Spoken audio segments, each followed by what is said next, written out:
Hello എല്ലാവർക്കും സുഖമല്ലേ? അപ്പോൾ ഇന്ന് രാവിലെ ഞങ്ങൾ നേരത്തെ ഒരു 9 മണിയായപ്പോഴത്തേന് മഞ്ചേരിക്ക് പോകാൻ ഇറങ്ങിയിട്ടുണ്ട് കേട്ടോ. അപ്പോൾ എൻ്റെ ഉമ്മാക്കൊക്കെ അവിടെ കല്യാണമുണ്ട്. അതിൽ ഉമ്മമ്മ വിളിച്ച് പറഞ്ഞു ഫുഡൊന്നും ഉണ്ടാക്കാൻ നിൽക്കണ്ട, മഞ്ചേരിയിൽ നിന്ന് കഴിക്കാം, എല്ലാവരും പോരുമെന്ന് പറഞ്ഞ്. അങ്ങനെ ഞാനൊരു ഗ്ലാസ് ചുടുവെള്ളം കുടിച്ചിട്ടാണ് കേട്ടോ. ഞാനിപ്പോൾ ഡയറ്റിലായതുകൊണ്ട് തന്നെ മാക്സിമം ചുടുവെള്ളം കുടിക്കാനാണ് ശ്രമിക്കാറ്. തണുത്ത വെള്ളമൊക്കെ മാക്സിമം അവോയ്ഡ് ചെയ്തിട്ടുണ്ട് കേട്ടോ. അങ്ങനെ മഞ്ചേരിയിലെത്തി. ഉമ്മച്ചി ഇന്നലെ ഡയറ്റ് നിർത്തി. ഇന്നതാ ലാവിഷാണ്, കേക്കാണ്, ഞാൻ അതൊന്നും തൊട്ടിട്ടില്ല.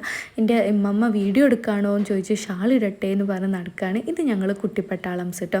അപ്പോൾ ഇവർക്ക് എല്ലാവർക്കും കല്യാണം ഉള്ളതുകൊണ്ട് എനിക്ക് ഫുഡ് പുറത്തുനിന്ന് ഓർഡർ ചെയ്യാണ്. അപ്പോൾ ഞാൻ എന്താണ് ഇന്ന് ഫുഡ് കഴിച്ചത് എന്നും കൂടി കാണിച്ചു തരാം കേട്ടോ. അപ്പോൾ ഫുഡ് എത്തിയപ്പോൾ നല്ല ലേറ്റ് ആയിട്ടുണ്ട്, 12 മണി 1 മണി ആ ടൈം ആയിട്ടുണ്ട്. അപ്പോൾ എനിക്കിതാ ബീഫും മുട്ട ചിക്കിയതും തൈരുമാണ്. മുട്ട അമ്മമ്മ ഉണ്ടാക്കി തന്നു, ബീഫാണ് ഞങ്ങൾ പുറത്തുനിന്ന് ഓർഡർ ആക്കിയത്. അതാണ് ഡയറ്റിൽ ഒന്നുകൂടി നല്ലത് എന്ന് പറഞ്ഞു. പിന്നെ ഈവനിങ് ഒരു 5 മണിയായപ്പം ആപ്പിളും ബട്ടർ കോഫിയും കുടിച്ച് നിർത്തി. അപ്പോൾ ഇത്രയേ ഉള്ളൂ.